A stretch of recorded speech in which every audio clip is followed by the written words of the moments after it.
it took me out of reality. You know, if I had a problem, I forgot about my problem. If you had a problem, I could solve any world crisis on cocaine. I did a lot of drinking while I was a foot patrolman. I would drink in uniform in business establishments, usually in the back room. Drug addicts and alcoholics are so smart, and they'll really think these things through, and they waste more energy on hiding their habit. And so I was very careful as to not cross the same circles, and no one ever thought that I could have a problem. I could go and buy the drugstore diet pills and take 9, 10 a day just to get a buzz to where I could clean my house. I used them everywhere. I used them in the operating room. I would go to the surgeon's lounge, and when I was into the Demerol, shoot up Demerol, or when I was into the cocaine, snort cocaine before going to the operating room.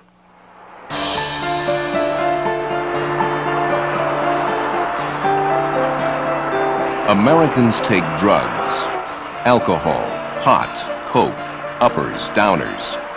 We use, young and old, on the street, at the corporate level, at home, off, and on the job. Drugs have become a part of our culture, and drug abuse a fact of life. 1 out of 10 Americans abuses alcohol. An estimated 1 in 20 is addicted to illicit drugs.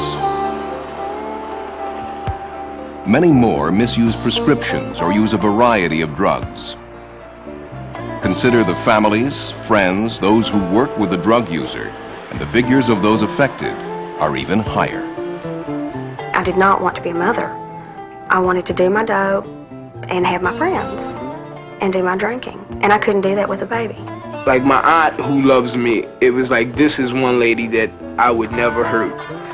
Took her TV and took her gas money. So all my nevers came true because it was like this coke meant so much to me.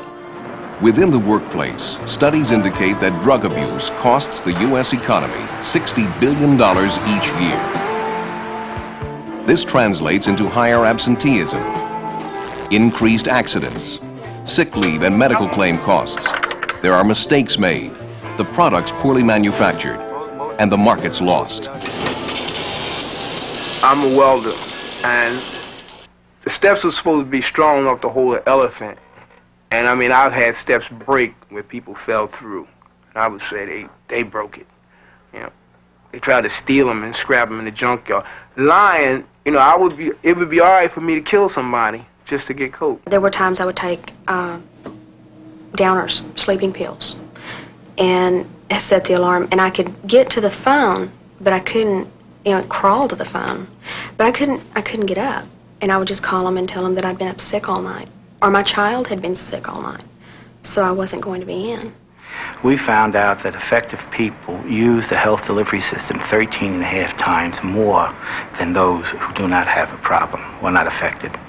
Their families use it 2.5 times more, but that's only the beginning. And I remember waking up in Buffalo and going to work and being on a rooftop with the worst hangover that I can remember in my life, and standing on a cold rooftop in Buffalo with a Palm Beach suit and a raincoat with no liner, looking down at President Carter and wondering, you know, just when was he going to be finished making this speech so I can go get another drink.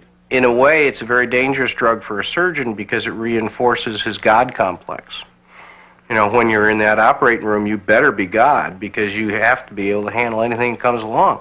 With a snoot full of cocaine, there was no argument. You were God. With cocaine, if you take the drug acutely, you have increased energy, you feel more confident, you feel that you can do things you normally couldn't. I had a film to produce, and I was on this set all the time, and I thought, this drug makes me much more creative.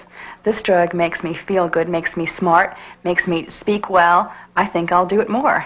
And I did, and so and within 6 weeks, I was addicted to cocaine, and I knew it. I was freebasing. I thought I couldn't think about anything but cocaine. Initially, when you start using the drug, you feel this is something you can control.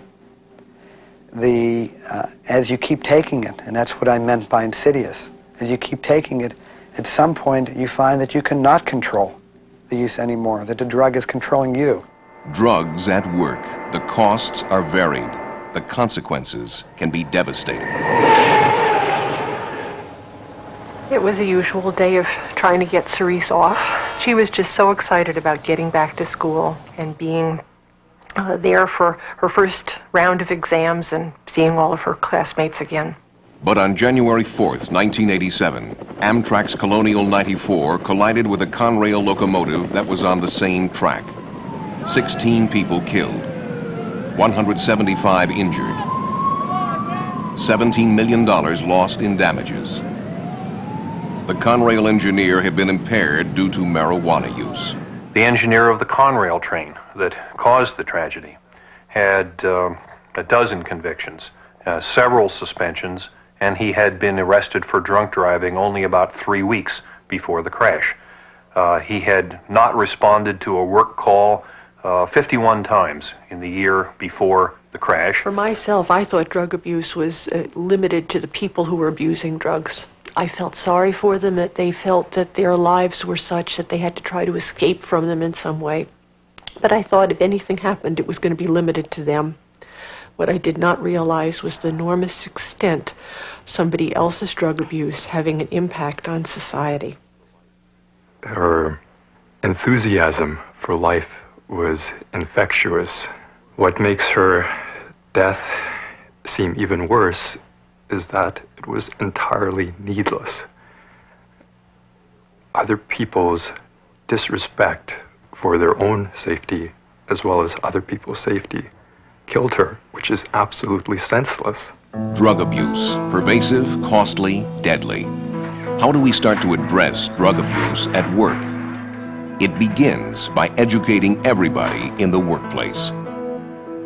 The major stumbling blocks are people who operate on misinformation, stereotypes, or prejudice. People who look at drug abusers as criminals and people who should be not treated but instead thrown out of the job.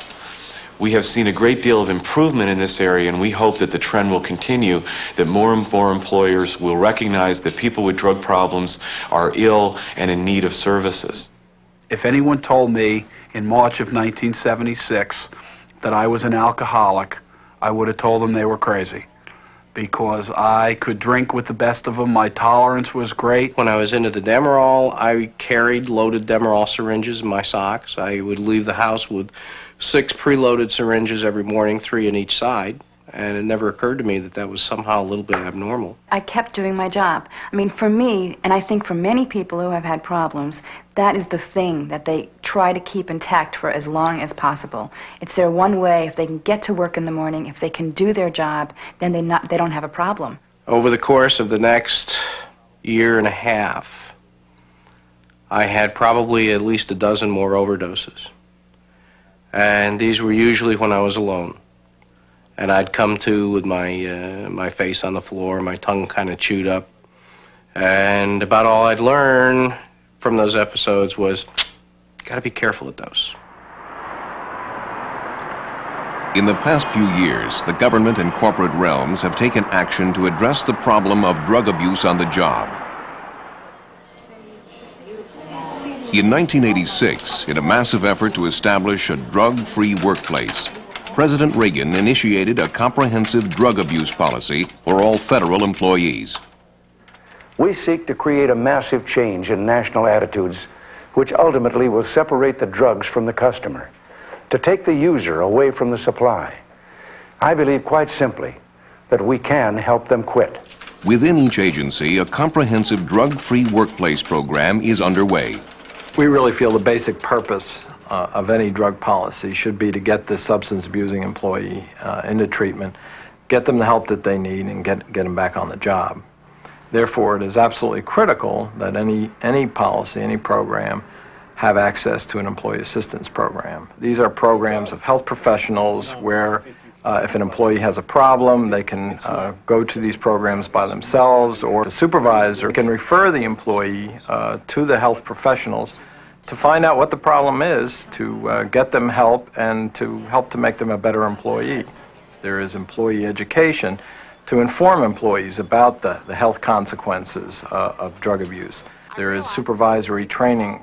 Training not necessarily to recognize the signs and symptoms of drugs, but how to deal with a problem employee and how to get that employee over to the employee assistance program. And then fourth, there's a testing component.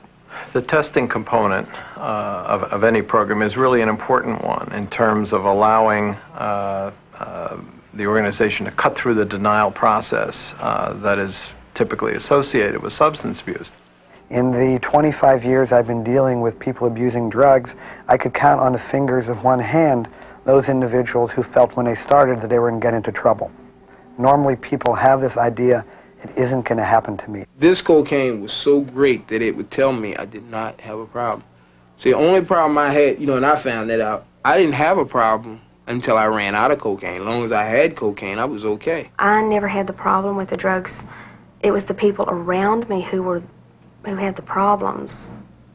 They're the ones who couldn't deal with things. I was fine. I was okay, I thought. I remember taking a sip of this little bottle of vodka or something and seeing myself in the mirror as my head came down from drinking and thinking, what is happening to me? This can't be normal. And yet I went in the stall to drink so I wouldn't see myself in the mirror to begin with, but I still thought, no, it's this guy. It's this guy that doesn't know how to party. You can tell me all about cocaine and Demerol and alcohol and all the difficulties it causes, and I could say, yeah, you're really right, and I really feel badly for those people who have troubles with it as I put the needle in my arm.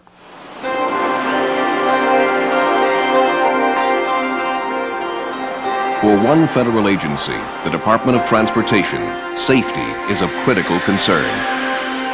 Under the 1986 presidential initiative, DOT was the first executive agency to implement random testing as part of a comprehensive drug program for civilian employees. This testing applies to those in safety or security-sensitive positions.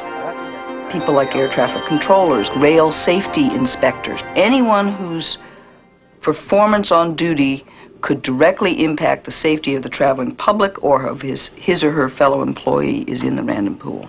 Drug testing starts from a very simple premise, that the public has an absolute right to be protected from the consequences of alcohol and drug use in the workplace.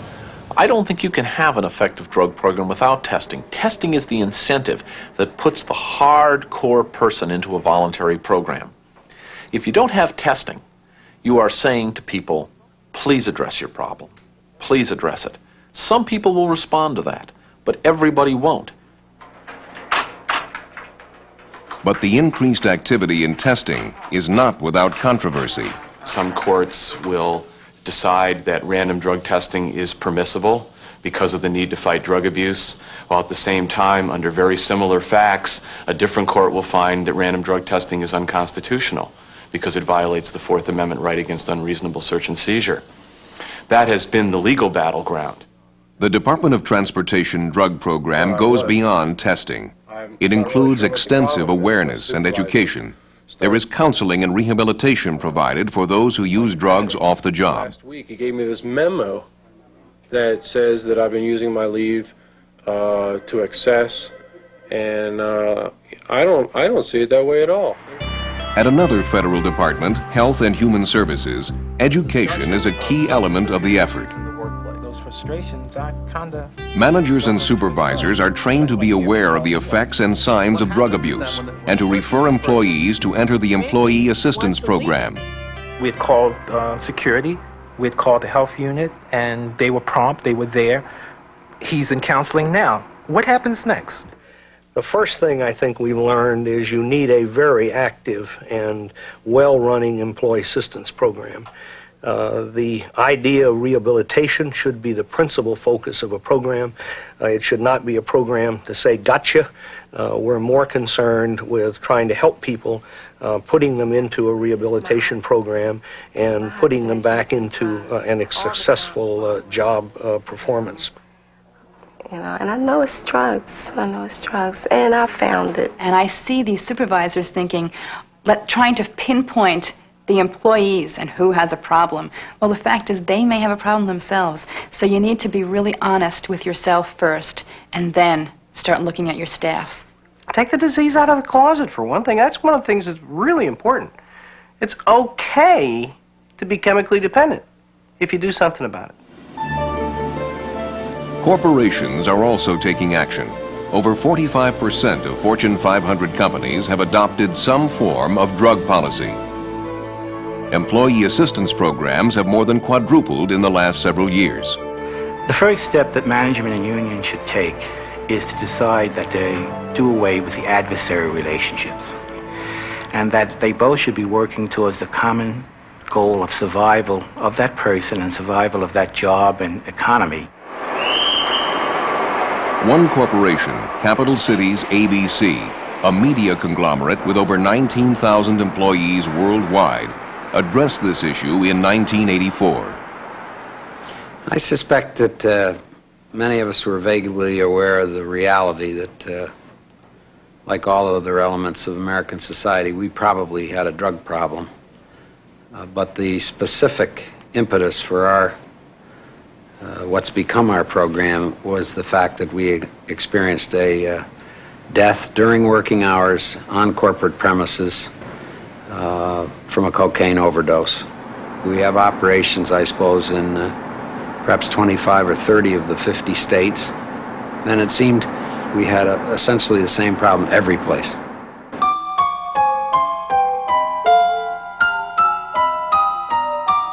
Aware of the need and committed to the effort, Capital Cities launched an extensive drug awareness campaign which reached employees nationwide. A program is only effective if employees are aware of the services available. We need to be concerned because we all have families. Some of us are married, some of us are not, but we still have families.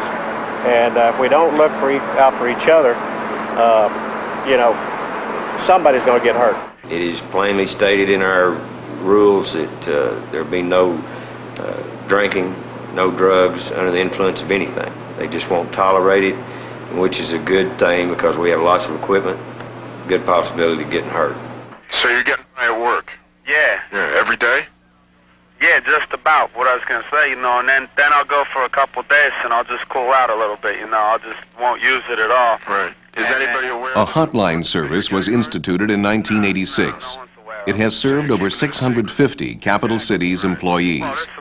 A single call puts an employee in touch with a counselor who can provide support and additional resources. I'm selling it to them. You're dealing at work? Right. Okay. You doing any other drugs? I do believe there is a pervasive feeling now that wasn't there a year and a half ago that we're sincere about this, that to this day, if there are 650 people, I do not know by name a single one of them.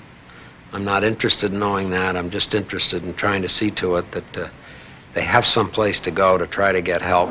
They'll help you commit yourself to a drug rehab program, and they will work with you all the way through. And you don't have to worry about losing your job or anything of that nature. It will be here once you complete that program. Ultimately, this drug program is judged by the individuals it can reach. My desk was like a drugstore. No one ever went through it, so they were not aware. I was buying some of my drugs from where I work. Okay, do you have your account number? I was buying crystal, crank, whatever they had available. And a memo had come out at work that said several employees had already been terminated for drugs, you know, selling on the premises and things like that. One of the guys that had been let go was one of the people that I bought dope from. And I got very scared. So I went ahead and told my manager and my supervisor at that time that I think I might have a problem. I did not realize she had a drug abuse problem. And at the same time, then everything sort of tied together for me. I knew why she had the mood swings, and I knew why some days she could do the work and some days she couldn't, and I knew why she had the attendance problem. They wanted, at first, I kind of talked to this man from the EAP off and on, and I kept really kind of putting him off and thinking, well, I can stop myself. I'll just stop. I won't take anything else. I won't buy from anybody else. I won't take anything else, you know. But I kept getting real depressed. I was getting more and more depressed. I was at home, And I had taken, I guess at that point it had been about 3 of the Tylenol with codeine in them. And I took a gun down, and I just kept thinking, you know, I can't deal with this. You know, I can't do this. I've had enough pain in my life, and I couldn't do it anymore. And I sat on the end of my bed for a long time, just looking at the, you know, into a barrel of a gun, thinking, well, my arms are too short to actually, you know, pull the trigger. And then it hit me. Every time I'd ever stayed home being sick, when my daughter got home, the first thing she would do was come running to my room, jump on the bed with me, put her arms around me, and ask me how I was. She always took care of me. And I just, you know, cried, and I just, you know, screamed, and I yelled, and just, God, I need help. You know, I need help, and this isn't the way out. Rhonda. Yes. Do you have any more that Capital cities worked out the financial details. I'm very thankful for what they did for me. Basically what they did while I was in treatment is make me deal with why I drank and why I did drugs. A lot of people think they're going to come out of treatment and they're cured, you know, they're going to walk right in and it's going to be everyday living. It takes a lot of getting used to again. It's a whole new thing. Drugs at work, a reality we can no longer ignore. There are costs in productivity, dollars, and lives. But there are solutions. It begins with awareness and education. In order to change an attitude, we need to begin with education. I don't think we can change an attitude otherwise. It takes working together, getting informed. This is a devastating, painful process for the employee themselves, and they need to get the support that they need in order to get well. It means developing programs which ensure help for those in need, productivity at work, and safety for the public. The road is long, the issues complex, but the rewards incomparable. They've given me a chance to live. And I think of those little stickers, no thanks, I'm driving, you know, about the drinking thing. And mine's always, no thanks, I'm living. I love it.